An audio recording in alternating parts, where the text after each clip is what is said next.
मतलब कि ये मान इस गोले का हिस्सा है, ये इस गोले से हम काट करके निकाले हैं ना, तो इसका रेडियस, इसका त्रिज्या इतना है ना, लेकिन गोले का त्रिज्या इतना है।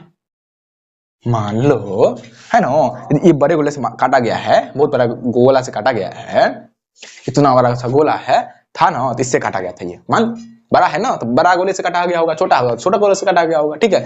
तो उसका इसका रेडियस कितना है, तो गोले का रेडियस कितना होगा। चलो यार, अब देखो ये जो है ना, ये इसे क्या कहेंगे, वृत्त बोलेंगे, इसे हम सर्कल बोलेंगे। लेकिन ये गेंद जो है ना, ये है हमारे पास गोला, स्फेयर। अब यदि मान लो इस गोले को मैं ऐसे कट कर दूं, कैसे, ये है, ये मान लो गेंद है, ये गेंद का मैंने ऐसे बनाया। यदि गेंद को ऐसे देखोगे एक साइड से तो गोला टाइप का दिखेगा ना। यदि मैं गेंद को ऐसे कट कर देता हूं, को बता देंगे हम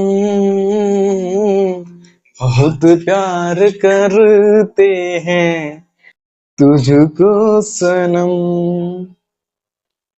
बहुत प्यार करते हैं तुझको सनम, तुम चाहे ले लो कसम, चाहे ले लो भुला ना पाएंगे, बहुत प्यार करते हैं तुझको सनम।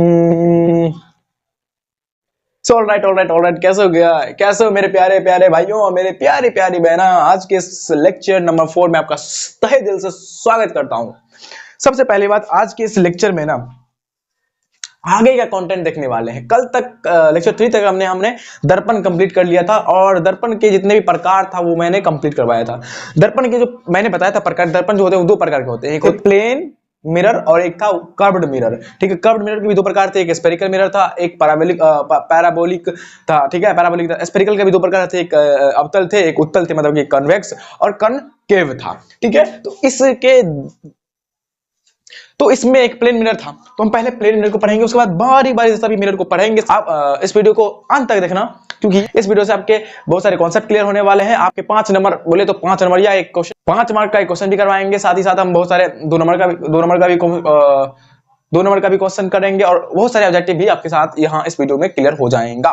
तो इसलिए ये वीडियो आपके लिए इंपॉर्टेंट, महत्वपूर्ण है। आइए, सबसे पहला टॉपिक है समतल दर्पण। समतल दर्पण किसे कहते हैं? देखो, समतल दर्पण में बार बार कहता हूं, जो अपने घर में यूज करते हो ना, उस मिरर को क्या कहते हैं, समतल दर्पण कहते हैं। ऑलराइट, जैसे कि ये हमारे पास क्या है, ये हमारे पास समतल दर्पण है, जिसमें हम अपना फेस देखते हैं, और हमारा फेस का जो है सेम टू सेम मिरर जो है, इमेज जो है बना देता है, ठीक है। ऑलराइट, तो यहाँ पर समतल दर्पण का मतलब क्या है, इसका जो सिंपल एक डिफिनेशन मैं बताऊं ना, तो वैसा दर्पण जिसका परावर्तक सतह समतल हो। सर परावर्तक सतह, भैया परावर्तक सतह क्या है? तो परावर्तक सतह का मतलब क्या होता है कि जब प्रकाश की किरण वे सतह पर, मतलब प्रकाश की किरण, मान लो ये एक ये हमारे पास दर्पण है, ठीक है।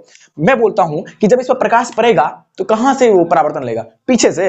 मैं प्रकाश इधर डालूंगा तो पीछे से परावर्तन होगा? नहीं भैया, क्या बात बोल रहे हो। यदि यहां प्रकाश गिरेगा तो इधर से न परावर्तन होगा, यदि ऐसे प्रकाश गिरेगा तो ऐसे न लौटेगा जी, ऐसे न लौटेगा। तो यहाँ ये चीज जो हो रहा है, जो लौटने की घटना हो रहा है, किस चीज पर हो रहा है? किस सतह पर हो रहा है ना, तो ये सतह क्या कहलाएगा? परावर्तक सतह कहलाएगा। जिस पर परावर्तन होता है उसे परावर्तक सतह कहते हैं। बिल्कुल समझ में आ गया। तो समतल दर्पण में क्या होता है, उसका जो परावर्तक सतह होता है वो क्या होता है? प्लेन होता है, समतल होता है, ठीक है। ऑलराइट। अब देखो समतल दर्पण में इमेज कैसे बनता है। यदि मान लो कि यहाँ पर कोई ऑब्जेक्ट रखा हुआ है, कोई ऑब्जेक्ट यहाँ पर, मान लो यहाँ पर मैंने कोई ऑब्जेक्ट रखा है, मैंने पॉइंट कोई मान लिया। अब आपको पता है कि इमेज बनने के लिए, प्रतिबिंब बनाने के लिए कम से कम कटान की जरूरत है। 2 कटान कम से कम, आप कितने भी कटान करवा सकते हैं, लेकिन कम से कम 2 होना ही चाहिए। आप कहोगे कि 1 से काम चला ले भैया, ना, नेवर। तो यहां पर मैं एक प्रकाश की किरण को मैं कैसे भी किधर भी भेज सकता हूं। तो मैं एक प्रकाश को इधर भेजता हूं, ऐसे भेजता हूं। जब ऐसे भेजूंगा 90 डिग्री पर, तो आपको पता है टकराने के बाद फिर वही इसी माध्यम में लौट के आ जाएगा। तो गया भी ऐसे और लौटा भी ऐसे। दूसरा प्रकाश की किरण को मैं ऐसे भेज देता हूं, टकराने के बाद ऐसे चला जाएगा, है ना। ऐसे भेजा, ऐसे चला जाएगा। अब इसको मैं पीछे की तरह बैक ट्रेस करूंगा, तो देखोगे जहां पर ये टकराएगा, यहां पर कट गया, मतलब कि यहां पर इसका, इस ऑब्जेक्ट का यहां पर इमेज बन गया। थोड़ा ये मैं बता दूं कि ये जो इमेज होता है, ये जो वस्तु की दूरी, वस्तु जितनी दूरी पर मिरर से जितनी दूरी पर ऑब्जेक्ट रहता है उतना ही दूरी पर इमेज बनता है। तो ये कम दूरी पर लग रहा होगा क्योंकि बनाने में थोड़ा तकलीफ मतलब होता है, बोर्ड में थोड़ा होता है। अब अच्छे से बनाओगे मेजर करके तो आपको दिखने को मिलेगा कि जितना दूरी पर ऑब्जेक्ट है उतना ही दूरी पर इमेज आता है। मतलब कि यदि मैं यहाँ दर्पण से इतनी दूरी, मान लो 25 सेंटीमीटर दूर यहाँ पर हूँ, इसके इससे दूर हूँ दर्पण से, तो मेरा जो फेस का इमेज है ना वो दर्पण के पीछे भी 25 सेंटीमीटर दूर बनेगा। जैसे जैसे मैं पास आऊंगा वो जो मेरा इमेज है वो भी पास आएगा।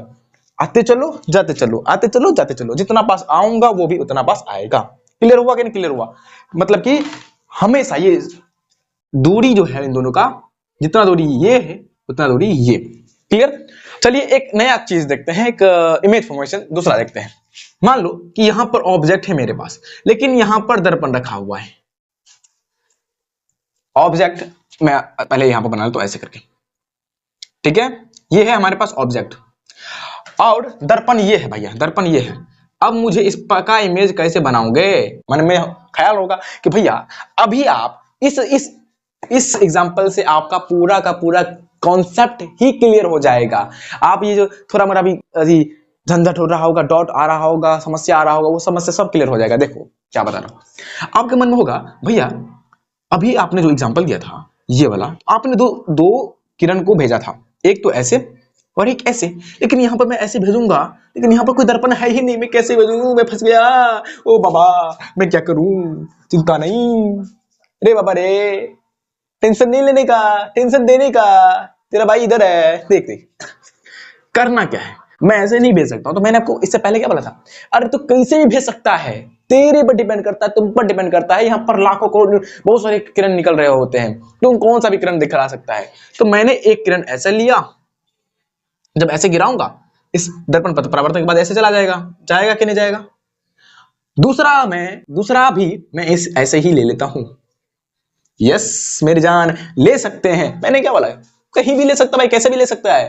टोटली डिपेंड्स ऑन यू, आप पे डिपेंड करता है कि आप कैसे ले रहे हो।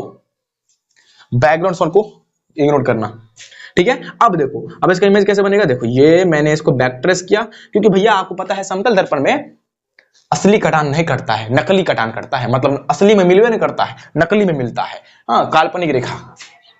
अब इसको जहां कटेगा, जहां पर ये कटेगा वहां पर ये इमेज बनेगा। ये आपका इमेज है और ये आपका ऑब्जेक्ट है। ये क्या है? आपका ऑब्जेक्ट है और ये आपका इमेज बना। ये किसका इमेज है? इसका इमेज है। और ध्यान रखना कि ये जितने दूरी पर होगा, मतलब कि जितने दूरी पर दर्पण से जितने दूरी पर ऑब्जेक्ट होगा उतने ही दूरी पर ये इमेज बनेगा। मतलब इनके बीच की जो दूरी है वो सेम होगा। देख लो है कि नहीं है। यदि मैं इसको ऐसे करूं, दर्पण है ना, जितने दूरी पे ये है उतने दूरी पे है कि नहीं है? है कि नहीं है?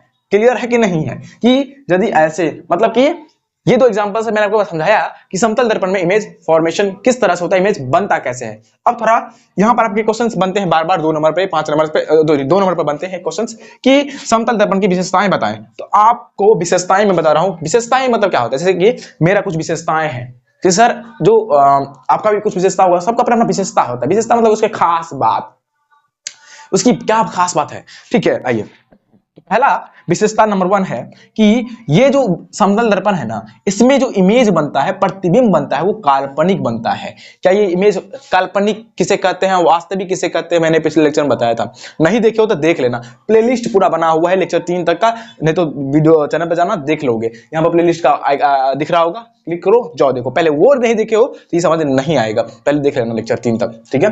ठीक है, तो काल्पनिक रेखाएं काल्पनिक इमेज बनाता है। दूसरा कि इसे पर्दे पर नहीं उतारा जा सकता है। ये मैंने फिर से बताया, उसमें बताया था काल्पनिक वास्तविक में डिफरेंस बताया था, उसमें भी बताया, इसमें भी फिर बता दे रहा हूं। पर्दे पर नहीं उतारा जा सकता है। बताओ पर्दे पर किसे उतारा जा सकता है? जो रियल में है ना। अरे भाई मैं बोलता हूं कि घर में तुमको रखना है, अरे तुम असली में आओगे घर में तब ना तुम रहोगे। तुम नकली में कह रहे हो कि मैं घर में आया हूं भैया, मैं घर में हूं, तो तुम घर में रह पाओगे? सर क्या बोल रहे हो, नहीं समझ में आया। देखो ये पर्दा है, वैसे मैंने पिछले लेक्चर में समझाया था, बढ़िया से समझाया था। ये पर्दा है। अब ये पर्दा है व्हाइट, मान लो व्हाइट कलर का है। अब मैं इस पर लाइट मार रहा हूं तो लाइट दिखेगा। अब मैं झूठों से बोल रहा हूं कि ये टॉर्च है, ये क्या है, मार्कर है, लेकिन मैं बोल रहा हूं कि आप सबको कि ये टॉर्च है और मैं मार रहा हूं। कितनों भी मारो, कैसे बोलो ऑन हो जाए, ऑन हो जाए, ऑन हो जाए, ऑन हो जाए, ऑन होगा, इस पर लाइट दिखाएगा? नो ही रे, ना रे बाबा ना। वही तो कह रहा है कि भाई काल्पनिक जो रियल में है ये नहीं तो पर्दा पर खाक उतर पाइएगा, नहीं ना? समझ में आ गया। सीधा, सीधा का मतलब क्या हुआ कि इसमें प्रतिबिंब सीधा बनता है। यदि मैं इस ऐना में देखिएगा, मैं अपना फेस सीधा है, यदि मैं उंगली ऐसे रखा हूं तो ऐसे थोड़ी बन जाएगा इमेज, ऐसे ही ना बनेगा जी। यदि मैं उंगली टेढ़ा रखाऊंगा तो टेढ़ा ही ना बनेगा जी, मतलब जैसा है वैसा ही बनेगा। सीधा, यदि मैं सीधा हूं तो सीधा ही बनेगा, यदि मैं ऐसे हूं तो ऐसे ही बनेगा, जैसा हूं तो ऐसा बनेगा, ठीक है? मतलब कि इमेज सीधा बनेगा, ये नहीं कि सीधा उंगली दिखाया लेकिन इमेज बना उल्टा, ऐसा नहीं है, सीधा ही बनेगा।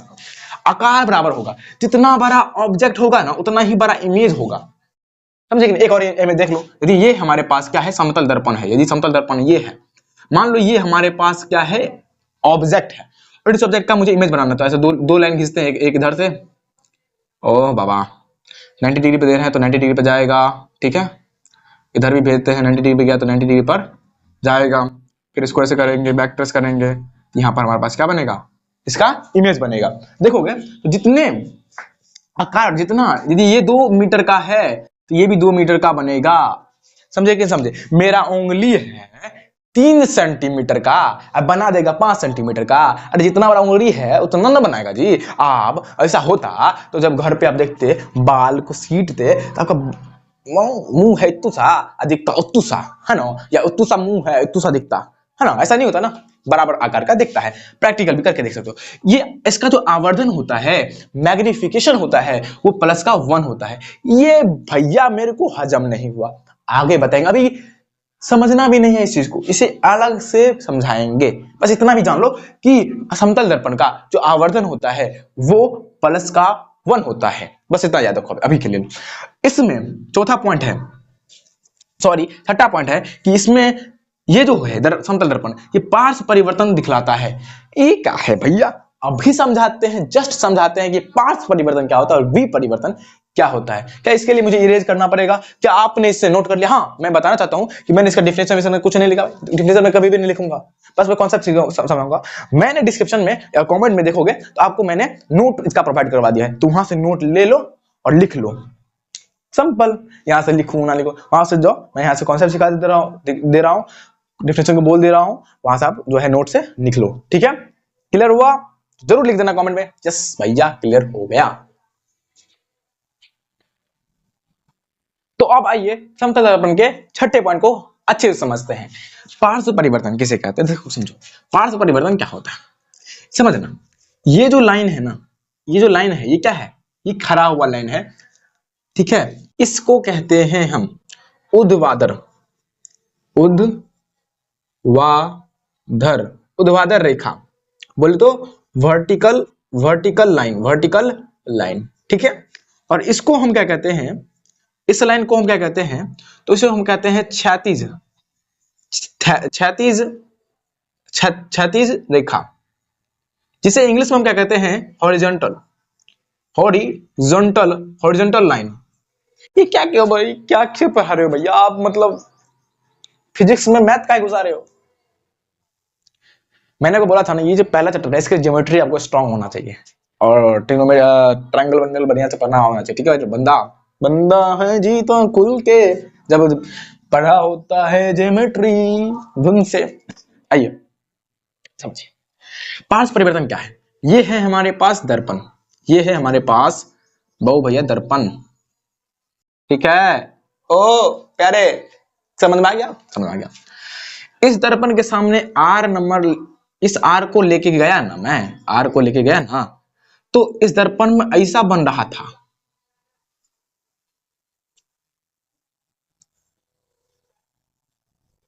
हाँ ऐसा बनता है। और ये किसमें हो रहा है भाई? समतल दर्पण। मैंने क्या बोला? समतल दर्पण पार्श्व परिवर्तन को दिखलाता है। इसका मतलब क्या हुआ? ये जो दर्पण है ना, या आप देखिएगा दर्पण में जो है आपका लेफ्ट हैंड जो है, ये क्या है? राइट हैंड है, उसमें लेफ्ट दिख रहा होगा, क्योंकि मान लीजिए ये हमारे पास ये बोर्ड नहीं है, मान लीजिए जब मान लिया कि ये एक दर्पण है, मैं दर्पण के सामने यदि मैं ऐसे खड़ा हो रहा हूं ऐसे, तो ये मेरा राइट हैंड है और ये मेरा लेफ्ट हैंड है, ठीक है? तो मैं ऐसे खड़ा हूं, तो इसमें इस दर्पण में मेरा इमेज कैसे बनेगा? ऐसे नहीं बनेगा जी, ऐसे, ऐसे बनेगा, मैं ऐसे खड़ा हूं तो इमेज मेरा कैसे बनेगा, ऐसे बनेगा ना जी। तो मैं देखोगे तो ये मेरा, ये देखो, जिस हाथ में मैं ये पहना हूं ये इधर है, लेकिन इमेज में देखोगे तो ये इधर आ गया, इधर आ गया ना। मतलब क्या हुआ पता है कि मैं ऐसे था, मैं पूरा 180 डिग्री घूम गया भाई। 180 डिग्री घूमना पता है ना क्या होता है। अरे भाई ये इसीलिए तो बोल रहा हूँ ज्योमेट्री बहुत इंपॉर्टेंट है। देखो ये कोई सर्कल है, ये पॉइंट है, ये एक कोई हमारे पास मान लो घड़ी का सुई है। यदि ये इतना, ये घूमते घूमते घूमते घूमते घूमते घूमते घूमते घूमते घूमते घूमते घूमते घूमते यदि यहाँ पर आ गया, ये 90 डिग्री घूमगा, घूमते घूमते घूमते घूमते घूमते घूमते यहाँ पर आ गया, इसके जितने से मतलब कि ऐसे आ गया तो ये 180 डिग्री घूमा, और घूमते घूमते घूमते घूमते घूमते पुनः यह इधर ही आ गया, घूमते घूमते पुनः इधर आ गया, तो ये 360 डिग्री घूमा है टोटल। ये होता है एंगल। मतलब समझे तो 180 डिग्री घूमना समझ में आ गया होगा कि किसे कहते हैं। तो इसमें हुआ ये कि जब दर्पण के सामने आप जाइएगा ना, तो आपका जो इमेज है राइट हैंड को लेफ्ट हैंड और लेफ्ट हैंड को राइट हैंड दिखाएगा। मतलब कि राइट हैंड ऐसे है, उस इमेज में ऐसे दिखेगा। मतलब आप 180 डिग्री घूम जाइएगा। और ये घूम किधर रहे हैं, ये आप जो है ये क्षैतिज रेखा के, क्षैतिज तल के परिता घूम रहे हैं, उसके अलोंग घूम रहे हैं। समझ गए कि समझ गए। अर्थात कहना क्या चाहते हो सर, कहना क्या चाहते हो, कहना ये चाहते हैं कि यदि समतल दर्पण है और समतल दर्पण में आप खड़ा होइएगा ना, अपना वस्तु को लेकर जाइएगा ना, तो क्या होगा पता है कि आपका जो राइट हैंड है वो लेफ्ट हैंड में और लेफ्ट हैंड राइट हैंड दिखने लगेगा। मतलब कि उल्टा हो जाइएगा 180 डिग्री क्षैतिज तल में। मतलब कि ये जो है ये ऐसे है ना, ये ऐसे घूम जाएगा, ये ऐसे है, ये ऐसे घूम जाएगा, इधर हो जाएगा। मतलब ये जो है 180 डिग्री घूमना मतलब क्या हुआ कि देखो इस मार्कर का ढक्कन अभी इधर है ना, 180 डिग्री घुमा दिया, इसका मतलब ये मार्कर सीधे इसके पीछे आ जाएगा, उल्टा हो जाएगा। आ गया कि ना आ गया, तो ये उल्टा हो गया, तो 180 डिग्री घुमा देता है। इसको कहते हैं पार्श्व परिवर्तन। अब लिखेंगे कैसे, तो पार्श्व परिवर्तन प्रकाश परावर्तन का वह घटना है जिसमें किसी वस्तु का प्रतिबिंब उसके क्षैतिज तल के 180 डिग्री पर, क्षैतिज तल के परितः 180 डिग्री मुड़कर दिखता हो, उसे हम क्या कहते हैं, पार्श्व परिवर्तन कहते हैं। ठीक है, बाकी नोट्स में इसका डिफिनेशन बहुत अच्छे से दे दिया गया है, लिख लीजिएगा। हाँ, ऐसे भी लिख सकते हो कि पार्श्व परिवर्तन में वैसी घटना है जिसमें हम क्या करते हैं, हमारा जो दायां हाथ है तो दायां साइड बायां साइड, मतलब कि पार्श्व परिवर्तन वैसी घटना है जिसमें हम किसी वस्तु का इमेज जो होता है, किसी वस्तु का इमेज जो होता है उसमें जो है दायां जो है वो बायां भाग और बायां जो है वो दायां भाग दिखने लगता है। ठीक है। बी परिवर्तन क्या होता है, बी परिवर्तन में होता यह है कि ये हमारे पास है दर्पण, ये है हमारे पास दर्पण। क्लियर, समझ में आया। अरे कुछ दिक्कत हो ना कमेंट में जरूर करना भाई, मुझे बुरा लगेगा कि कमेंट नहीं करोगे आप। समझ नहीं आया तो, समझ में आया तो थैंक यू बोल। देखो आपकी कमेंट से ना मुझे एक ज्वाला उत्पन्न होता है अंदर में, वीडियो बनाने का उत्साह मन में, मोटिवेशन कह रहा है भैया बनाना ही पड़ेगा वीडियो। ये मैंने आर ऐसा लिखा, तो इसमें कैसे आर बनेगा पता है, ऐसा बनेगा। इसमें देखो, इसमें ऐसे पलटा, लेकिन इसमें ऐसे पलट गया। मतलब इसका जो ऊपर वाला भाग था वो नीचे आ गया। देखो ये आर ऊपर वाला भाग नीचे आ गया और नीचे वाला भाग ऊपर चला गया। मतलब कि ऊर्ध्वाधर तल के परितः वो 180 डिग्री घुमा, ऐसे 180 डिग्री घुमा। मतलब आप कहीं दुकान में गए होंगे शॉप में, जहां पर ऊपर में दर्पण रहता है ऐसे करके, उसमें देखिएगा।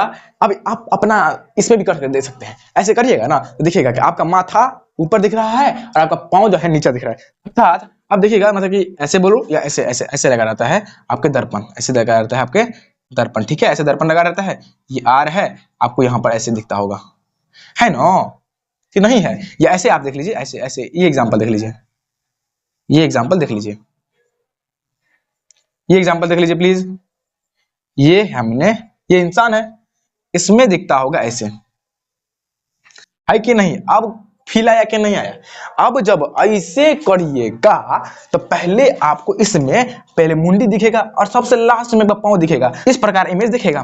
तो ये जो है ये घूम गया, ऐसे घूम गया, ये ऐसे था ऐसे घूम गया, लेकिन पार्श्व परिवर्तन में ऐसे घूमा और विपरिवर्तन में ऐसे घुमा, 180 डिग्री ही घुमा, 180 डिग्री ही घुमा, लेकिन विपरिवर्तन में ये y एक्सिस, ये है y एक्सिस, y एक्सिस के अलोंग, y एक्सिस के परितः घुमा, और इसमें x एक्सिस की तरह घुमा, मतलब कि क्षैतिज रेखा के, क्षैतिज तल के अलोंग, क्षैतिज तल के परितः घुमा, और इसमें ऊर्ध्वाधर तल के परितः घुमा। क्लियर हुआ कि नहीं क्लियर हुआ कि पार्श्व परिवर्तन और विपरिवर्तन क्या होता है, इंग्लिश में लैटरल इन्वर्सन, और विपरिवर्तन को ये कहते हैं। अब गोलीय दर्पण स्टार्ट किया जाए, गोलीय दर्पण स्टार्ट किया जाए या नहीं किया जाए, बताएं। यहां से समतल दर्पण खत्म हो गया, अब आते हैं गोलीय दर्पण पर।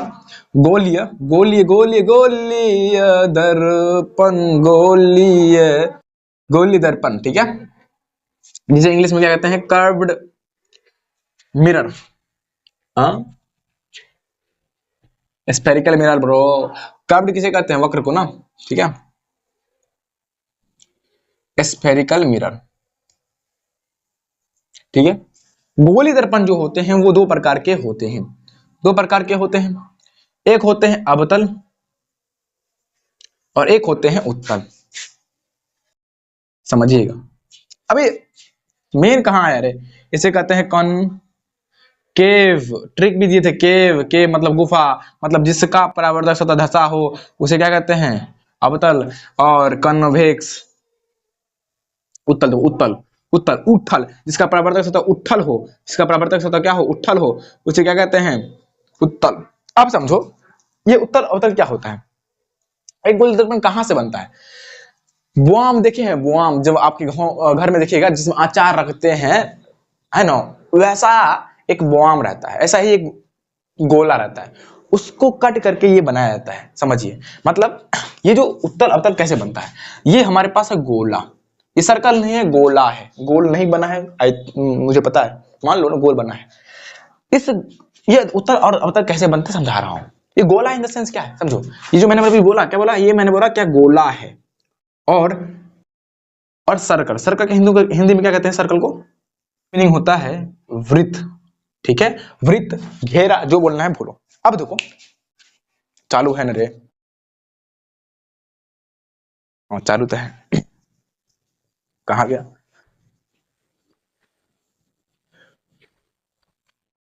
अब देखो क्या समझा रहा भाई साहब, अब देखो समझा क्या रहा हूं मैं।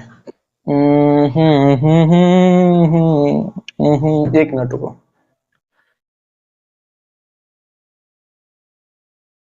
निकल जा बाबू भैया। ये है हमारे पास दो चीज, ये है बॉल और ये है हमारे पास क्या है जो पहने हुए हैं, नाम बोल रहा हूं यार। अब देखो ये जो है ना, ये इसे क्या कहेंगे, वृत्त को लेंगे, इसे हम सर्कल बोलेंगे, लेकिन ये गेंद जो है ना, ये है हमारे पास गोला, स्फीयर, स्फीयर। अब यदि मान लो इस गोले को मैं ऐसे कट कर दूं, कैसे, ये है, ये मान लो गेंद है, ये गेंद का मैंने ऐसे बनाया, यदि गेंद को ऐसे देखोगे एक साइड से तो गोला टाइप का दिखेगा ना, यदि मैं गेंद को ऐसे कट कर देता हूं तो कैसे दिखेगा, ऐसे नहीं दिखेगा जी, इसको मैं कट कर देता ऐसे दिखेगा, इसको मैंने ऐसे कट कर दूंगा तो ऐसे दिखेगा कि नहीं दिखेगा, ऐसे दिखेगा, तो ये इस तरह से दिखेगा।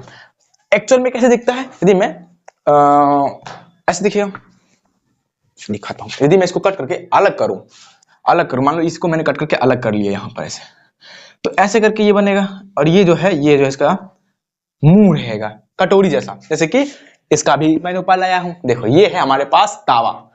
यदि आप इसको कट करते हैं, एक्चुअल में ये जो है, यदि ये जो तावा है ना, ये तावा एग्जांपल है अवतल का। अवतल दर्पण जो है इस प्रकार से दिखा रहता है। यदि मैं इसको इस बैक साइड को रजित कर दूं, पॉलिश कर दूं, तो ये पॉलिश हो गया, तो ये बचा क्या, ये वाला धसा हुआ है ना, धसा हुआ है, तो ये कहलाएगा आपका अवतल, और ये जो है ये कहलाएगा उत्तल। ये बेस्ट एग्जांपल है आपका उत्तल और अवतल का। मतलब जब इस गोले को काटिएगा ना, आपको एक इस प्रकार से मिलेगा, ये देखिए, ये कट कर दिए ना, देखो भाई मेरे, ये समझना है ना, ये इसके द्वारक है, समझना। जब मैं इसको कट करूंगा ऐसे, तो यहां पर एक द्वार बन रहा है कि नहीं बन रहा है, यहाँ पर एक सरफेस बन रहा है कि नहीं बन रहा है, वही मैं बना रहा हूँ, वही पे मैं बना रहा हूँ, 3D पिक्चर बन रहा है, ठीक है, फील करना। अब मैं इसको यहां से पीछे से रजित कर दूं, पीछे से मैं रजित कर दूं तो क्या बन जाएगा, अवतल दर्पण। अब मैं यहां से फिर से कट कर लूं, और यदि मैं इसको इस बार आगे से रजित कर दूं तो ये इसका परावर्तक सतह अब उठा हुआ है, तो ये क्या बन जाएगा, उत्तल बन जाएगा, उत्तल बन जाएगा, उत्तल बन जाएगा। यहां तक क्लियर हो गया कि उत्तल दर्पण कैसे होता है और अवतल दर्पण क्या होता है। उत्तल दर्पण और अवतल दर्पण किसी खोखले गोले का हिस्सा होता है, किसी खोखले गोले से काट करके निकाला जाता है। समझ में आ गया कि नहीं आ गया, क्लियर है कि नहीं है। और वो किस तरह से दिखता है, तो इस तरह से दिखता है, ये तावा के जैसा। तावा का जो धसा हुआ पार्ट होता है ये अवतल का एग्जाम्पल हो गया। अवतल इस तरह से होता है और उत्तल इस तरह से होता है, ना कि चम्मच। चम्मच मत एग्जाम्पल लेना चाहिए, कोई कहता है चम्मच जैसा, ये चम्मच का अगला भाग अवतल है वो उत्तल ना, ये इसका एग्जाम्पल है। उसकी में आप बहुत सारे टर्म्स के बारे में पढ़ेंगे कि भैया वक्ता केंद्र क्या होता है, केंद्र क्या कहलाता है, फोकस क्या कहलाता है, ठीक है। अब वो समझते हैं कि किसे क्या कहते हैं। क्लियर। एलिमेंट ऑफ मिरर, हाँ भाई, एलिमेंट ऑफ मिरर मतलब मिरर के जितने भी पार्ट पुर्जा हैं उसके बारे में जान रहे हैं, ठीक है। ये है हमारे पास सर्कल। सर सर्कल भैया, ये सर्कल कम और क्या बोल रहे भैया, अब दिख रहा है, नहीं दिख रहा तो छोड़ो ना यार, हमको क्या यार, हम आर्टिस्ट थोड़ी है यार, समझा रहे हैं नहीं यार। हाँ मेरा ये ड्राइंग बहुत खराब है भाई राइटिंग भी खराब है, समझो।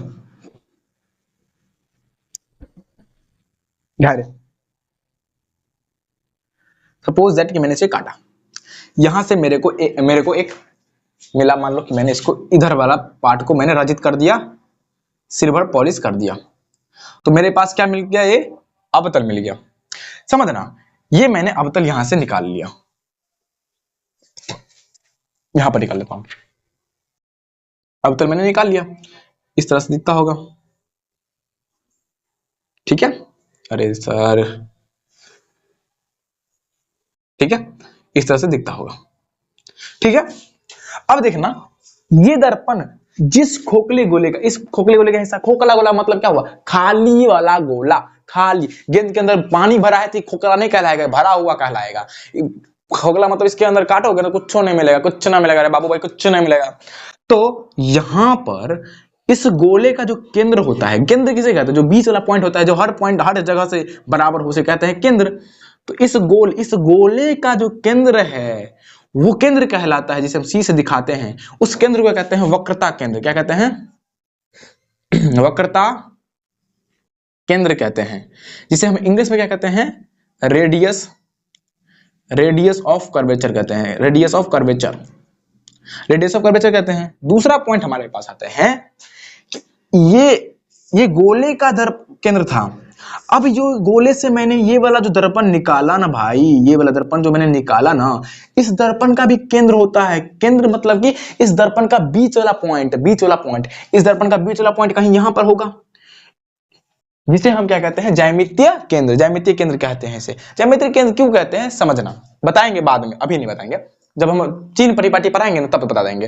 ये बता ही देते हैं कि देखो यही पॉइंट है, यही जो पॉइंट है, इसी पॉइंट से हम कोई भी दूरी, जब हम आगे इमेज और फॉर्मेशन करेंगे ना, तो कोई भी दूरी, जब फोकस दूरी नापना हो, वक्र केंद्र नापना हो, यही से नापते हैं, ठीक है। इसीलिए ज्यामितीय केंद्र भी इसे कहते हैं। बाद बाकी ये दर्पण का केंद्र क्या है, ये है, लेकिन गोले का केंद्र क्या है, ये है, और गोले को केंद्र को कहते हैं सी। और ये जो दर्पण वाला केंद्र है ना, ये दर्पण वाला जो दर्पण का मैंने इसे निकाला ना, मान लो ये वाला है हमारा अवतल दर्पण। इस अवतल दर्पण में कहीं बीच वाला पॉइंट होगा, बीच में कहीं पॉइंट होगा, इस बीच वाले पॉइंट को हम क्या कहेंगे, बीच वाले पॉइंट को क्या कहेंगे, बीच वाले पॉइंट को क्या कहेंगे,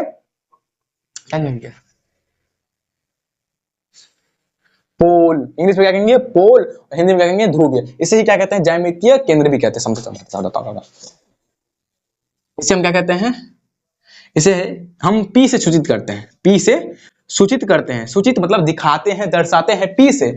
और इसको कहते हैं क्या है, इसका नाम क्या है, इसका नाम है ध्रुव, ठीक है। ध्रुव राठी नहीं रहे, ध्रुव, जिसे हम इंग्लिश में क्या कहते हैं, पोल कहते हैं। और पोल इंग्लिश में कहते हैं इसलिए P से शुरू होता है, इसलिए इसे P से दिखाते हैं। क्लियर हुआ पॉइंट या नहीं हुआ। अब देखो, अब इसमें हम मानते हैं कि कोई एक रेखा होता है, कोई एक लाइन होता है जो इस वक्रता केंद्र और इस पोल को मिलाने वाला है, मिलाता है। एक ऐसा काल्पनिक, काल्पनिक कहने इन द सेंस क्या है कि असली में वो एग्जिस्ट नहीं करता है, असल में वो है ही नहीं, ऐसा कोई व्यक्ति एग्जिस्ट ही नहीं करता इस दुनिया में, बस हम मान लेते हैं। ठीक है, तो यहां पर ग्रुप क्लियर हुआ। तीसरा पॉइंट हमारे पास आता है मुख्य, ये है क्या है, प्रधान अक्ष। इसे क्या कहते हैं, प्रधान अक्ष या मुख्य अक्ष भी बोल सकते हो, मुख्य अक्ष भी बोल सकते हो, मुख्य अक्ष भी बोल सकते हो। अरे क्लियर हुआ कि नहीं हुआ? अरे अक्ष, इसे इंग्लिश में क्या कहते हैं, इंग्लिश में हम कहते हैं principal, principal axis, principal axis ये है प्रिंसिपल एक्सिस। एक्चुअल में एग्जिस्ट नहीं करता, बस काल्पनिक होता है। चौथा पॉइंट क्या होगा, चौथा इसके पार्ट क्या होंगे कि ये जो पोल है और ये सेंटर ऑफ कर्वेचर है, इनके बीच की दूरी को हम आर से दिखाते हैं, जिसे क्या कहते हैं, रेडियस ऑफ कर्वेचर, जिसे हम क्या कहते हैं, radius of curvature, radius of curvature.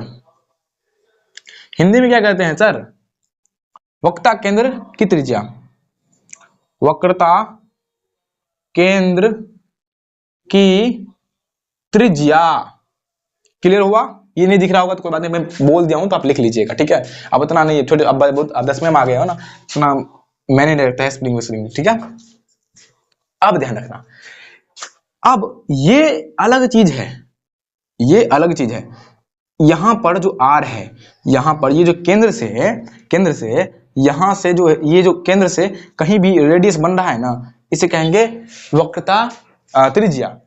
लेकिन इसमें जो रेडियस बन रहा है, जो रेडियस क्रिएट हो रहा है, इसे कहेंगे दर्पण की त्रिज्या। ध्यान रखिएगा, ये जो आर है ये इसका आर नहीं है, मतलब नहीं समझ में आ गया, देखो ये वक्रता त्रिज्या है कि भैया, वक्रता त्रिज्या मतलब गोले का त्रिज्या, और एक होता है आपका इस केंद्र से लेकर के गोले का एंड तक, इसे कहते हैं, इसको कहते हैं हम दर्पण की त्रिज्या। क्लियर हुआ? दर्पण की त्रिज्या और गोले की त्रिज्या अलग होता है। क्लियर हुआ? मतलब कि ये मान इस गोले का हिस्सा है, ये इस गोले से हम काट करके निकाले हैं ना, निकाले हैं ना, तो इसका रेडियस, इसका त्रिज्या इतना है ना, लेकिन गोले का त्रिज्या इतना है। मान लो है ना, ये बड़े गोले से काटा गया है, बहुत बड़ा गोला से काटा गया है, इतना बड़ा सा गोला है था ना, तो इससे काटा गया था। ये मान बड़ा है ना, तो बड़ा गोले से काटा गया होगा, छोटा होगा छोटा गोले से काटा गया होगा, ठीक है। तो उसका, इसका रेडियस इतना है तो गोले का रेडियस कितना होगा, ठीक है ना। तो ये होता है, मतलब कि दर्पण का रेडियस, दर्पण का रेडियस और गोला का रेडियस अलग अलग होता है। क्लियर? अब नेक्स्ट पॉइंट की ओर बढ़ते हैं। अब है फोकस। ये है दर्पण, इसका फोकस कहीं यहां पर होता है, और यहां पर भी कोई दर्पण होगा, इसका भी फोकस कहीं कहीं यहां पर होगा।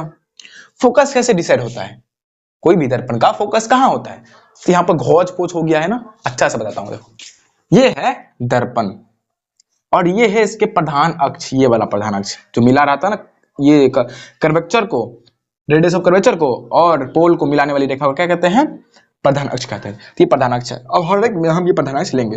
अब प्रधान अक्ष के यदि समांतर, समांतर का मतलब क्या होता है समझिए, समांतर मैंने किसी किरण को भेजा है, समांतर मतलब कि हर जगह जो है इन दोनों के बीच की दूरी सेम हो, यहाँ भी इतना ही उतना ही इतना ही उतना ही, ठीक है। समांतर रेखा कभी भी कट नहीं करती है, वो एक दूसरे के बराबर समान रूप से जाता है। क्लियर? तो ये दोनों इसके एक दूसरे के समांतर हैं। तो परावर्तन के बाद ना वो कहां से गुजरेगी, फोकस से गुजरेगी। क्लियर हुआ? तो ऐसे करके आप फोकस पता करते हैं, ठीक है। जैसे मान लो कि इसका परावर्तन, इसमें जो है परावर्तन के बाद यहां से गुजरा है, तो मतलब कि यहां पर इसका फोकस होगा। क्लियर? जिसे हिंदी में हम क्या कहते हैं, जिसे हम हिंदी में कहते हैं मुख्य फोकस, जिसे हम क्या कहते हैं, मुख्य फोकस कहते हैं, मुख्य फोकस। और इसे ध्यान रखें कि इसे हम कैपिटल एफ से दिखाते हैं, कैपिटल एफ से दिखाते हैं। अब ये जो यहां पर पोल होगा कहीं, और यहां पर कहीं पर क्या होगा, रेडियस ऑफ कर्वेचर होगा, वक्रता केंद्र होगा। अब ये जो पोल है ना और ये जो फोकस है ना, इनके बीच की दूरी जो है ना, उसे कहते हैं फोकस दूरी या फोकसांतर या नव्यांतर, ठीक है। ये सब कहा जाता है, बहुत सारे नाम होते हैं। अब सिंपल देखो ना, फोकस दूरी, यानी कि ये फोकस और पोल के बीच की दूरी को क्या कहते हैं, फोकस दूरी कहते हैं। जिसे हम छोटी एफ से दिखाते हैं। ध्यान रखने वाली बात यहाँ पर बहुत इंपॉर्टेंट पॉइंट है कि भैया कई लोग लिखते हैं कि भैया फोकस दूरी को कैपिटल में लिख दिया और फोकस को लिख दिया स्मॉल में। नहीं, फोकस ये है, फोकस इस पॉइंट को कहेंगे फोकस, जहां से परावर्तन समांतर किरण टकरा करके लौटती है उसे कहते हैं फोकस, और इनके बीच की दूरी को फोकस दूरी कहते हैं, फोकसांतर कहते हैं, और इसको लिखते हैं छोटी एफ से। ध्यान रखने वाली बात है। तो आगे बढ़ा जाए मेरी जान, क्या अनुमति है आगे देने की? चलिए आगे बढ़ते हैं। ये पॉइंट्स मैं फिर से समझाता हूं। वक्ता केंद्र क्या होता है? तो जिस खोखले गोले का हिस्सा होता है कोई दर्पण, जैसे कि अवतल हुआ, अवतल किसी खोखले गोले से लिया हुआ काट करके, तो उस खोखले गोले का जो केंद्र होता है, जो सेंटर होता है, उसे क्या कहते हैं? वक्रता केंद्र कहते हैं। ध्रुव क्या होता है? उस दर्पण का ना, उस खोखले गोले का नहीं, दर्पण का जो केंद्र होता है उसे हम क्या कहते हैं? ध्रुव कहते हैं। प्रधान अक्ष क्या होता है? तो ध्रुव मतलब कि इस पोल को और इस केंद्र को मिलाने वाली जो रेखा है, काल्पनिक रेखा है, उसे क्या कहेंगे हम? प्रधान अक्ष कहेंगे, मुख्य अक्ष कहेंगे, या ऐसे इंग्लिश में कहेंगे प्रिंसिपल एक्सिस कहेंगे। रेडियस ऑफ कर्वेचर किसे कहते हैं? रेडियस ऑफ कर्वेचर किसे कहते हैं? वक्रता केंद्र, सॉरी, वक्ता केंद्र की त्रिज्या किसे कहते हैं? वक्ता केंद्र की त्रिज्या क्या होता है कि सेंटर से पोल के बीच की दूरी को क्या कहते हैं?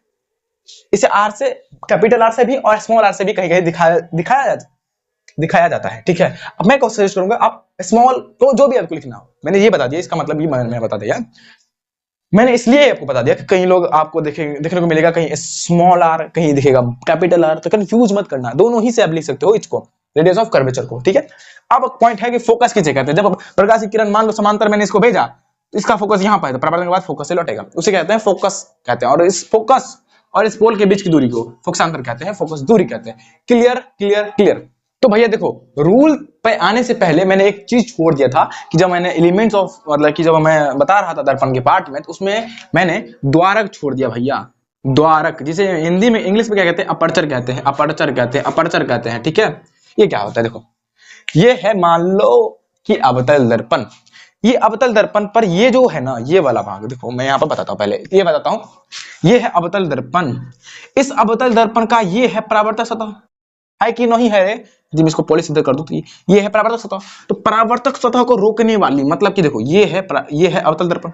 इस अवतल दर्पण के ये जो है ना, ये वाला, ये गेट, ये जो द्वार है जिससे प्रवेश करता है परावर्तक, ये जो द्वार कहलाता है, ये जो द्वार है, ये द्वार को कहते हैं द्वारक।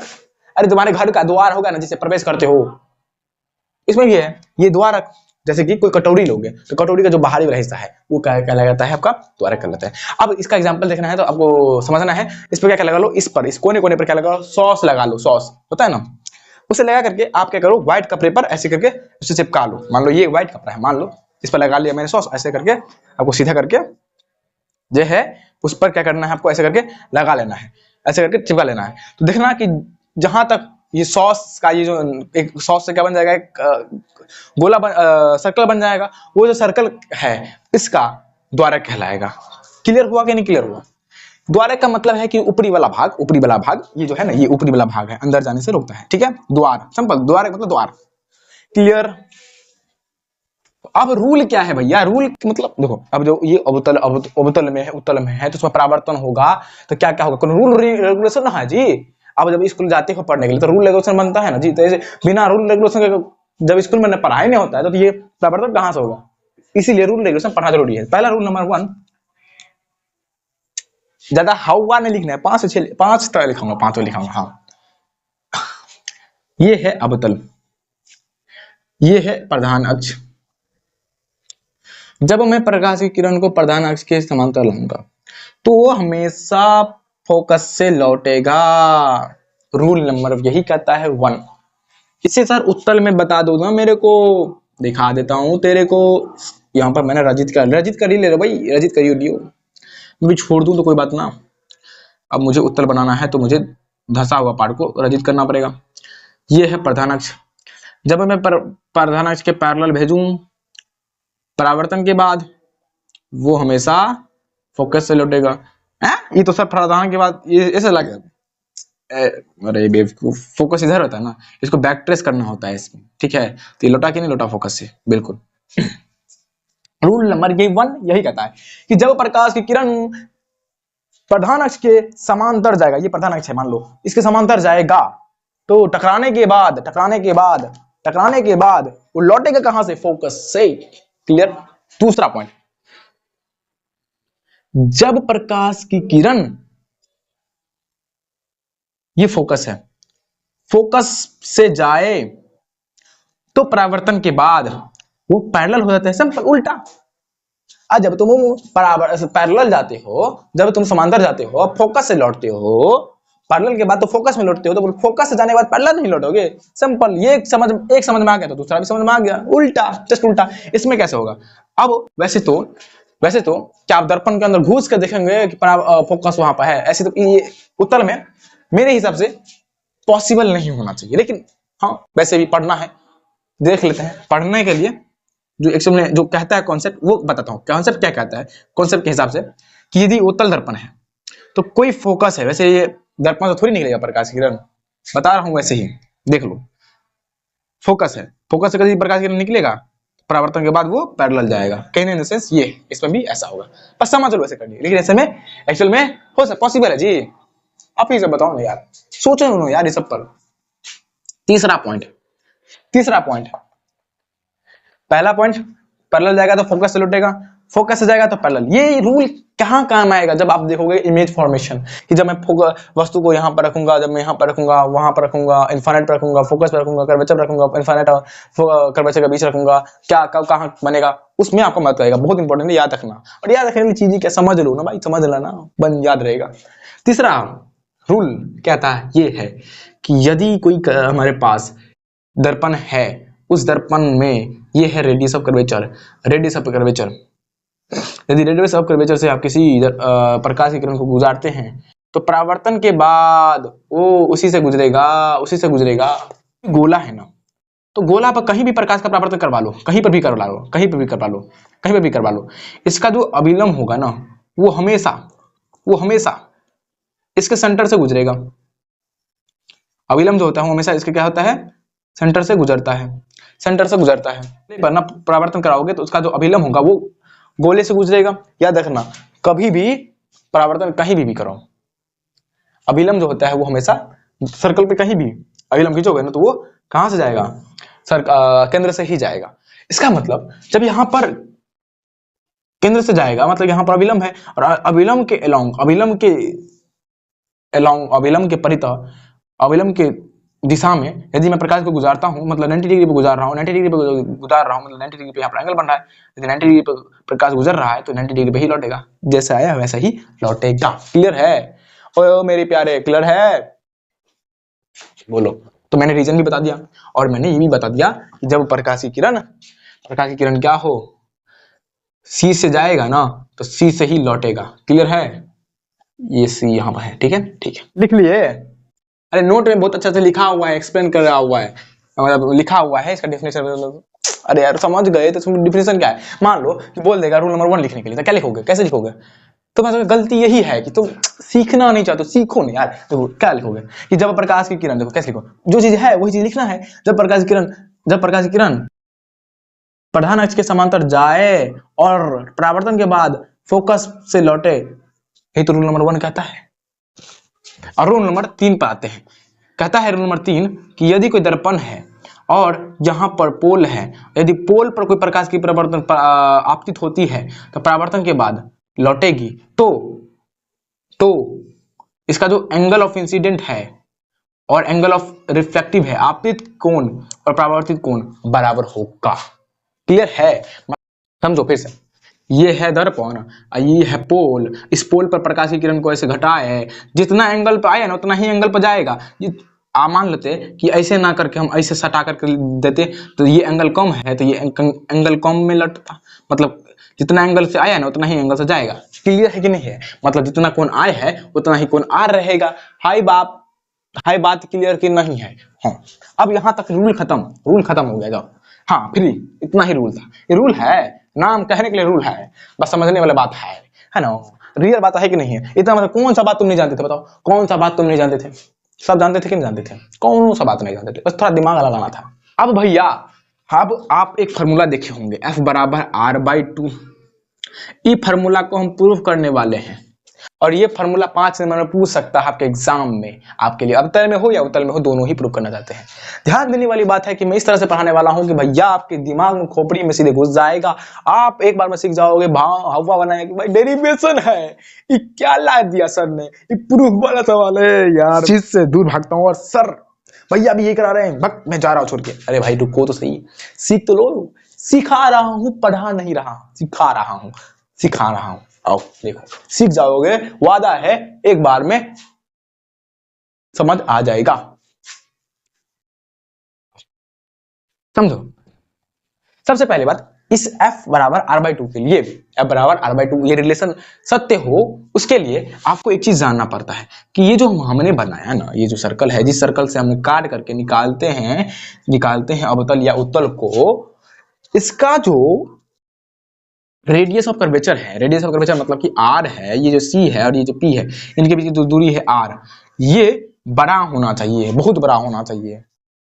मतलब ये जो दर्पण है, ये किसी बड़े गोले का हिस्सा होना चाहिए। कोई दर्पण है वो बड़े गोले का हिस्सा होना चाहिए, पहला बात।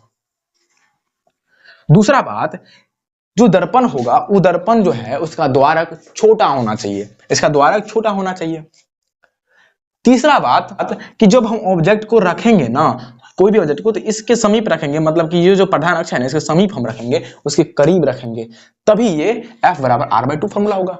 आप बोलोगे क्यों भैया? अब देखो ना, f बाय r/2 का मतलब क्या हुआ, जब इस 2 को इधर भेजेंगे मतलब 2f बराबर 2r होगा ना, मतलब कि 2 गो f मिल करके एगो r बनाएगा, 2 गो f मिल करके इस r बनाएगा। r क्या होता है? r क्या होता है? इसके बीच की दूरी। आप बताओ, 2 गो f मिलेगा, ये दर्पण है, ये दर्पण का द्वारक है, कहीं ना कहीं यहाँ पर फोकस होगा।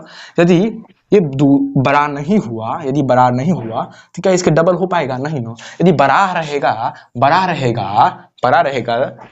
गोला, तोबे नो ये बात सत रहेगा। यहाँ से यहाँ तक r है, और मान लो यहाँ से यहाँ तक आपका फोकस है, तब ना दो फोकस मिलकर के r बनाएगा। और यदि मान लो छोटका रहा, तो जितना मान लो ये r है और ये फोकस है, तो क्या दो फोकस मिलकर के r बनाएगा? नहीं, दो फोकस मिलकर के यहाँ आ जाएगा। देखो फोकस इतना दूर है तो दूसरा फोकस जोड़ेंगे तो यहाँ आ जाएगा कि ना आ जाएगा? इसलिए बड़ा रहना चाहिए। दूसरी बात कि बड़ा होना चाहिए, पहला बात बड़ा होना चाहिए, दूसरी बात उसके द्वारक छोटा होना चाहिए, तीसरी बात कि भैया इसका जो ऑब्जेक्ट है उसके प्रधान अक्ष के समीप होना चाहिए। क्लियर हुआ कि नहीं? बात, ये सब बातें सभी टीचर्स नहीं बताते हैं, ये सब हम आपको बता रहे हैं। 12th की बातें हैं भाई, ये सब 12th की बातें हैं। ये जितनी चीज मैं पढ़ा रहा हूँ ना, ये 12th में फिर से पढ़ाता है भाई, तो एक बार में ही सीख लो ना, एक बार में ही सीख लो ना बढ़िया से। 12th में काहे बार बार गधे जैसा मेहनत करना है? एक बार सीखोगे खलास, 12th तक काम चलेगा। 12th की ग्रेजुएशन में फिर से साथ नहीं छोड़ेगा, तुम्हारा साथ नहीं छोड़ेगा ये सब। अब मैं प्रूफ करने जा रहा हूं, आ जाओ। Relation between f on nr, r और f के बीच में क्या रिलेशन है ये बताने वाला हूं। सबसे पहली बात ध्यान रखना कि इसमें सबसे बहुत इंपॉर्टेंट वाली बात यह है कि इसका कंस्ट्रक्शन, बनावट कैसे बना रहे हो। पहले अवतल में बताता हूं, उसका उत्तल में बताता हूं। ये है, मैंने अवतल बनाया, ये इसके प्रधान अक्ष है, ये मैंने इसके समांतर कोई प्रकाश की किरण भेजी। ये आपको पता है रूल के हिसाब से, रूल का काम यहां है, ठीक है? रूल के हिसाब से कहां जाएगा? ये फोकस पे जाएगा, हाँ या ना? जाएगा ना जी? ए जी बोलो जी, एक मिनट। ये फोकस से जाएगा, यहां पर फोकस है, यहां कहीं जो है सी होगा, मतलब कि सेंटर ऑफ कर्वेचर होगा।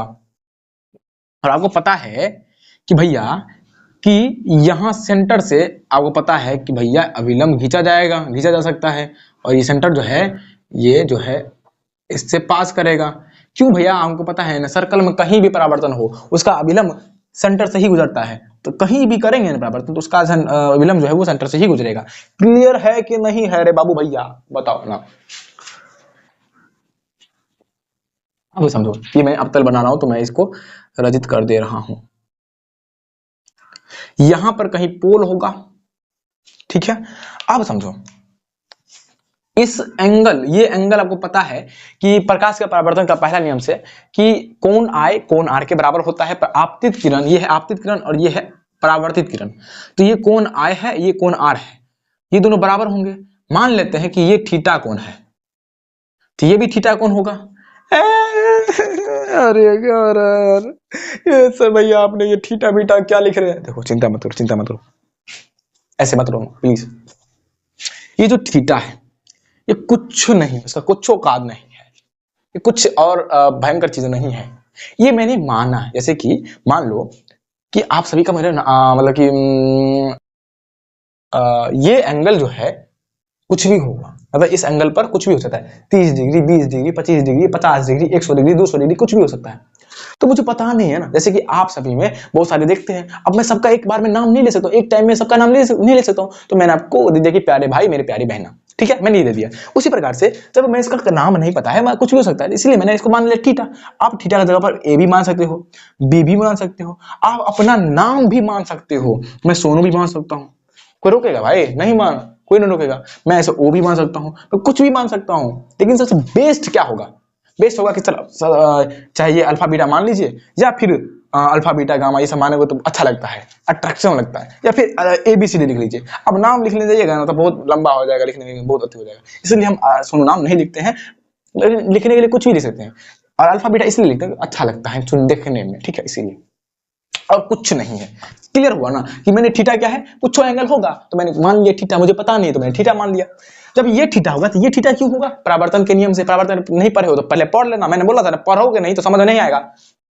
अब ये कोण और ये कोण बराबर होगा, ये कोण बराबर होगा एकांतर कोण से। ये कोण और ये कोण क्या होगा? बराबर होगा एकांतर कोण से।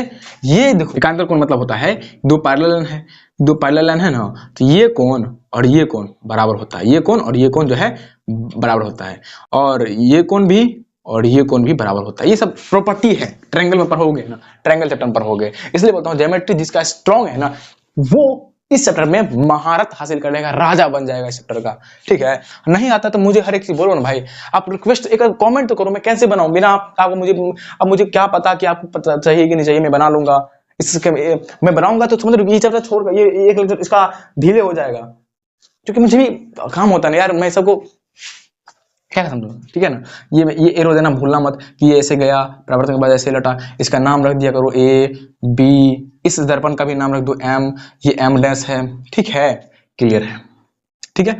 अब यहां पर देखो एक चीज, यहां पर मैंने एक ये P डैश लिखा, समझना। ये जो हम देखते हैं अभी ये जो मैंने रिलेशन पता क्या है ना, ये रिलेशन हम छोटे दर्पण के लिए, छोटे द्वारक के लिए पता करते हैं। अभी हमें हमको पता है तीसरा कंडीशन में कि द्वारक कहता होना चाहिए, छोटा होना चाहिए। जब द्वारक छोटा होगा, इत्तू सा द्वारक होगा, इत्तू सा, तो जब ये देखोगे तो ये जो है और ये बराबर ना हो जाएगा, और इसको जब खींचिएगा तो ये जो है P डैश और P के बराबर होगा कि नहीं होगा?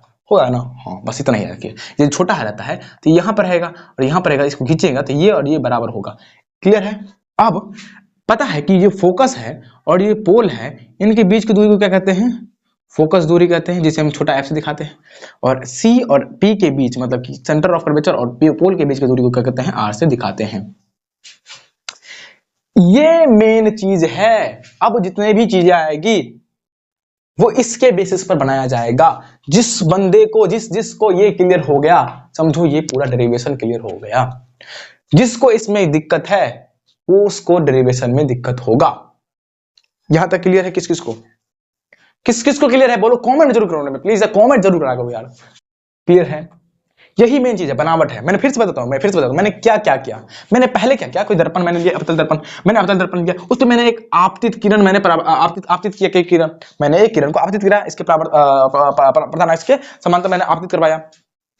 और जब मैंने आपतित करवाया तो इस पर ये फोकस से गया, और जब फोकस पे गया और मैंने कुछ नहीं किया, बस इसके ये जो सेंटर है ना, इस सेंटर से आपको पता है कि अभिलंब गुजरता है, तो अभिलंब ये थीटा है तो ये भी थीटा होगा, तो ये थीटा है तो ये थीटा, तो ये भी थीटा होगा एकांतर कोण से, ठीक है। बस वही मैंने नाम लिखा, फिर मैंने ये देखा कि भाई ये एफ, इसके बीच की दूरी को फोकसांतर कहते हैं, इसके बीच की दूरी को क्या कहते हैं? वक्रता क्या त्रिज्या कहते हैं। बस वही चीज मैंने लिखा, जो चीज रूल में पढ़ाया था, जो अभी तक मैंने पढ़ा है वही चीज। तो मैंने क्या चीज, कोई भारी चीज है जी, नहीं ना, बस इतना तो क्लियर हो गया था। और अब देखो ये जो डेरिवेशन होता है ना, इसे कहते हैं डेरिवेशन। ये जो प्रूफ वाला सवाल होता है ना, इसमें क्या लिखने का तरीका होता है, जैसे कि पहले आप ये बनावट बनाते हो, उसके बाद माना की वाला लिखते हो, माना की लिखते हो। माना की में क्या होता है कि जिसे आप मानते हो, माना की, उसके बाद आप लिखते हो सिद्ध क्या करना है, फिर आप प्रमाण लिखते हो, ठीक है, फिर धराधर कैलकुलेशन करते हो, धराधर काम करते रहते हो। क्लियर है कि नहीं है, ये स्टेप होता है। माना, पहला स्टेप क्या है, माना की। माना की में क्या होता है, सिंपल देखो क्या लिखना होता है, समझो, मैं एक लिख करके दिखा दूंगा, चिंता मत करो। पहले देखो सीखो। माना की में आपको कुछ ज्यादा हाई फाई नहीं लिखना है, जो चीज किए हो ना वही लिखना है। जैसे कि माना कि एम डैश, माना कि एम डैश अवतल दर्पण है जिसमें ए बी आपतित किरण किसी बिंदु बी से टकराने के बाद फोकस एफ से गुजरता है, ठीक है। इसके बाद लिख देना है, यहां से मैंने गुजरने के बाद क्या मैंने क्या कि यहां पर ये जो है, ये जो सेंटर ऑफ कर्वेचर है, यहां से क्या है, अब एक अभिलंब खींचा गया बिंदु P पर। फिर क्या लिखोगे कि फोकस F और P के बीच की दूरी को फोकसांतर छोटी f से दिखाते हैं, और P और C के बीच की दूरी को हम R से दिखाते हैं। इस प्रकार से आप देखो, ये जो भाषा होता है ना, माना कि में क्या लिखना होता है, जो चीज आप किए हो ना उसी को बक दो। हमने क्या किया, पहले प्रकाश की परावर्तन को भेजा, पहले मैंने एम डैश मान लिया कि भैया ये दर्पण है, वो चीज लिखना होता है। अब बच्चा सब रटने लगता है, इसीलिए तो याद नहीं होता है, इसीलिए तो उसे भारी लगता है, रटना नहीं है, सिंपल भाई जो किया है उसी को तो लिखना है, ठीक है। सिद्ध मतलब क्या होता है, देखो अब मैं लिख के देखो, पहले माना कि लिख लिया ऐसे करके, अब लिखना है कि सिद्ध करें कि F बराबर R/2 होता है, सिद्ध करना है ऐसे लिख करके। अब लिखना है आपको प्रमाण, एक मिनट,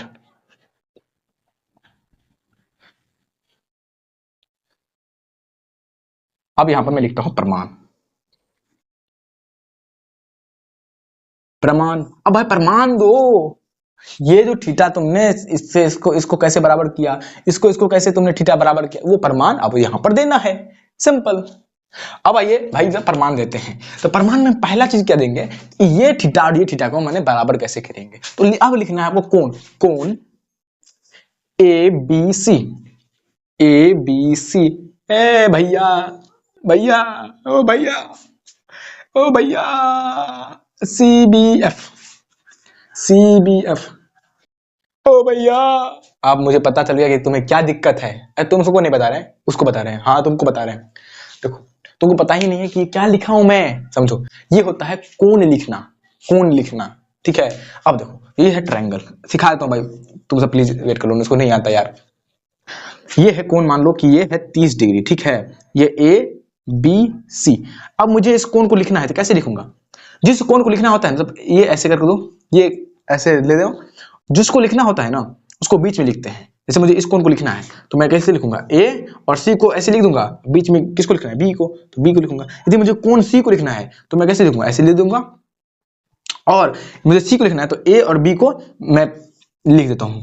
क्या मैं उल्टा नहीं लिख सकता हूं, इसमें सी को लिखना है तो सी को बीच में दे देंगे। हम इसको ऐसे भी लिख सकते हैं कि पहले मैंने बी लिख दिया, फिर सी लिख दिया, फिर ए लिख दिया, मतलब ए बी को मैं चेंज कर सकता हूं, किधर भी कुछ कर सकता हूं। मैं ऐसे सी बी एफ लिख रहा हूं तो मैं ऐसे भी लिख सकता हूं ना, कोण एफ बी सी, कैसे भी लिख सकता हूं। मेन मुद्दा बात है कि जिसको एंगल बनाना है, जिसको मुझे बताना है वो बीच में होना चाहिए।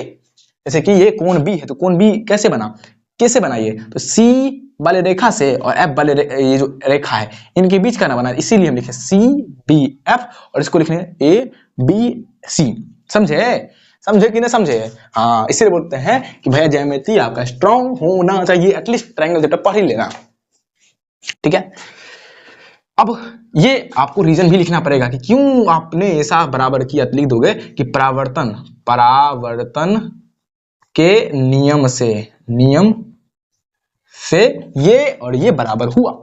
दूसरा, अब यहां पर ये वाला कोण देखो, एक मिनट सॉरी, देखो ये वाला, इसको मैंने बराबर नहीं किया, इसको और इसको यहां पकड़ना, ये जो कर्वेचर के साथ जो बन रहा है ना एंगल, इसको मैंने बराबर किया, ठीक है। ये इसमें इस वाले में थोड़ा हॉर्स बॉल दिख रहा है, मैं फिर से बना दूंगा, चिंता मत करो, अभी समझो पहले। ये वाला जो कोण है ना, ये वाला कोण बराबर होगा एकांतर कोण से, मैंने इसको कर दिया, सॉरी होता है यार, होता हो जाता है। ठीक है, अब देखो, अब मैं लिखूंगा कोण ए बी सी बराबर है कोण बी सी एफ के। कोण बी सी एफ के क्यों बराबर हैं? एकांतर कोण से भैया, वो दोनों एकांतर हैं, एकांतर कोण से बराबर हैं। क्लियर? अब आपको क्लियर? ओ क्लियर। हाँ, अब देखो, एक आपने प्रॉपर्टी पढ़ा होगा, नहीं पढ़ा है तो पढ़ोगे, ध्यान रखना कि जब किसी ट्रायंगल का दो कोण बराबर हो जाए ना, तो उसके आमने सामने की भुजा भी क्या हो जाते हैं? बराबर हो जाते हैं। आमने सामने की भुजा भी बराबर हो जाते हैं। देखोगे तो ये और ये बराबर है, ये थीटा, ये भी थीटा, ये थीटा, ये भी थीटा, सभी बराबर हैं। तो इसके सामने वाला ये न है रेखा, तो ये जो है बराबर होगा किसके? इसके, इस लाइन के, इस लाइन के, ये लाइन बराबर होंगे, ये और ये बराबर होंगे। जितना ये उतना ही ये, मतलब कि बी एफ बराबर होंगे सी एफ के। बी एफ और सी एफ हमारे पास बराबर आ गया। ये क्यों बराबर होंगे? तो लिख दीजिएगा, कहानी लिख दीजिएगा। क्या लिख दीजिएगा? यदि दो ट्रायंगल के, दो त्रिभुज के कोण बराबर होते हैं तो उसके आमने सामने की भुजा भी बराबर होते हैं। क्लियर हो गया? लिख दीजिएगा बी एफ बराबर सी एफ। इसे आप मान लीजिए इक्वेशन नंबर 1। अब क्या करिए भैया, आप लिखिए कंडीशन। अब यहां पर लिखिए कि यदि ये जो किरण आ रही है ए बी, ये प्रधान अक्ष के, प्रधान प्रिंसिपल एक्सिस के समीप रहता, समीप मतलब पास रहता, पास आता, बहुत छोटा ये द्वारक रहता और ये पास आता, तो देखो ना, ये वाला जो है बी एफ, ये वाला जो है, ये वाला भैया आप तो इरेजे कर दिए। देखो ई वाला है और ई वाला है, ये बराबर ना होता? बी एफ और पी एफ के बराबर होता कि नहीं होता? B F approx P F के बराबर होता, या मतलब कि लगभग बराबर होता। ठीक है, मतलब बराबर होता। एक चीज मैंने छोड़ दिया था, ये पी डैश पी एफ। तो यदि लिख दो, यहां पर लिख देना कि यदि क्या हो, यदि द्वारक छोटा हो तो पी डैश, क्या लिखना है यहां पर? P dash tend to P. इसे, हाँ मैंने बराबर नहीं लिखा, ये लिखा, इसका मतलब होता है कि लगभग बराबर होता है। इसका मतलब क्या होगा? लगभग बराबर होता है, मतलब पी डैश पी के बराबर होंगे, ये इसका मतलब हुआ। अब हो गया खत्म, आपका प्रूफ कंप्लीट। हाँ भैया, लोग कहते हैं कि एक ही पेज 1.5 पेज का होता है ना, हो गया खत्म। यदि किरण सॉरी, देखो, यदि किरण प्रधान अक्ष के समीप समांतर हो, समीप मतलब समीप मतलब कि लग में, पास में आकर के समांतर हो, तो बी एफ पी एफ बराबर होगा। अब इसे इक्वेशन नंबर 2 मान लो। अब इक्वेशन नंबर 1 और इक्वेशन नंबर 2 से देखो क्या मिलता है आपको, कि भैया यहां पर देखो, ये जो बी एफ है ये सी एफ के बराबर है, और यहां पर भी देखो ये बी एफ ये पी एफ के बराबर है। कुछ बात आया कि नहीं? मैं कहता हूं कि ये मार्कर अकरा बराबर है, और ये भी कह रहा हूं कि ये मार्कर अकरा बराबर है, ये भी अकरा बराबर है, और ये भी अकरा बराबर है। अर्थात जैसा ये वैसा ये, और जैसा ये वैसा ये बराबर है, मतलब जैसा ये वैसा ये। इसका मतलब तीनों तो बराबर ही ना हुआ जी, कहने से बराबर ही हुआ। इसका मतलब मैं इन दोनों को भी बराबर कर सकता हूं कि नहीं कर सकता हूं? कर सकता हूं कि नहीं कर सकता हूं? बोलो। हाँ, तो यहां से यदि इसके बराबर ये और इसके बराबर ये, तो ये दोनों भी तो बराबर होंगे। सॉरी, क्या कहते हैं, ये दोनों भी तो बराबर होंगे ना। अब इसको मैं इरेज करूं यहां पर, अर्थात भैया कि जो सी एफ है वो पी एफ के बराबर हो जाएगा। अब पी एफ क्या है? तो देखो ये है और ये है। आज जब ये दोनों बराबर हो जाएगा तो क्या मैं लिख सकता हूं सी पी बराबर सी एफ प्लस का पी एफ? ये बात नहीं हजम हुआ भैया। अब देखो, मान लो कि भैया ये लाइन है, ये ए है, ये बी है और ये सी है। यदि ये 3 है, ए से बी तक की दूरी 3 है, बी से सी तक की दूरी 3 है, तो मैं बोल सकता हूं कि ए से सी तक की दूरी 6 होगा। यही तो लिखना है।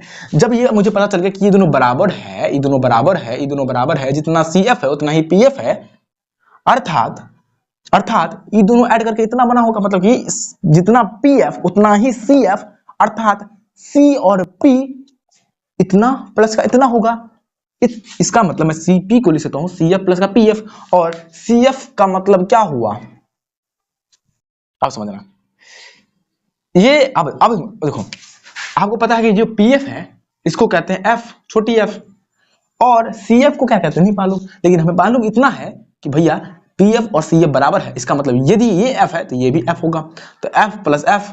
और CP क्या होता है, CP जो है वो R है, R बराबर F प्लस F, तो यहां से क्या हो गया R बराबर 2F। अब मैं इसको इरेज कर देता हूं, यहां पर देख लेना भाई, देख लो बढ़िया से, मैं यहां पर इरेज कर देता हूं। ये जो है R बराबर 2F आया, इसका मतलब मैं इसको लिख सकता हूं, इस 2 को इधर भेजूंगा, गुना में है तो भाग में जाएगा, मतलब कि F बराबर R/2। लो जी, प्रूफ हो गया। थोड़ा मुझे पता है कि घौच पौच हो गया, बोर्ड छोटा है, चिंता मत करिए, कुछ दिनों में बोर्ड बड़ा आ जाएगा, आप सबको दिक्कत नहीं होगा। बाद बाकी मैं कल अब वीडियो को ही एंड करता हूं, वीडियो भी लंबा हो गया, मेरे को गला में भी थोड़ा तकलीफ होने लगा है बोलते बोलते। आज के लिए इतना ही, धन्यवाद है आप सबको अंत तक देखने के लिए, और मैं तहे दिल से आपसे गुजारिश करता हूं और मैं ये प्रॉमिस करता हूं कि आपको इस चैप्टर में इतना धुरंधर बना दूंगा, आपके हर एक कॉन्सेप्ट को क्लियर करवा दूंगा, आप बेसिक से एडवांस करा दूंगा, और जो भी आप चाहोगे वो मैं करवाऊंगा। हाँ ध्यान रखें, ऑब्जेक्टिव सब करवाऊंगा, ध्यान रखें। और ये सब क्या करवा रहा हूँ, यही सब्जेक्टिव वही सब्जेक्टिव बनता है। मैं जब एक चैप्टर पढ़ा दूंगा ना तो पता चलेगा कि मैं पढ़ाने का तरीका क्या होता है, मैं किस तरह से पढ़ाता हूँ। बस एक चैप्टर पढ़ो, 10 से 11 लेक्चर लगेगा इस चैप्टर के लिए, प्रॉमिस कि जिस तरीके से मैं पढ़ाऊंगा आपको कॉन्सेप्ट सीधे अंदर जाएगा। और बस इतना ही तक रहने देते हैं, ठीक है। कल मैं उत्तर में बता दूंगा, साथ ही साथ इसका मैंने एक अच्छा तरीके से लिख करके यहाँ बोर्ड पे कि हाँ भैया इस तरह से लिखा जाता है बोर्ड में, वो मैं बता दूंगा, ठीक है। तब तक के लिए आप बढ़िया से पढ़िए और अपने दोस्तों में जरूर शेयर करें भाई, शेयर नहीं करते हो आप लोग, और अच्छा लगे तो लाइक और कमेंट जरूर करना भाई, कमेंट जरूर करना भाई।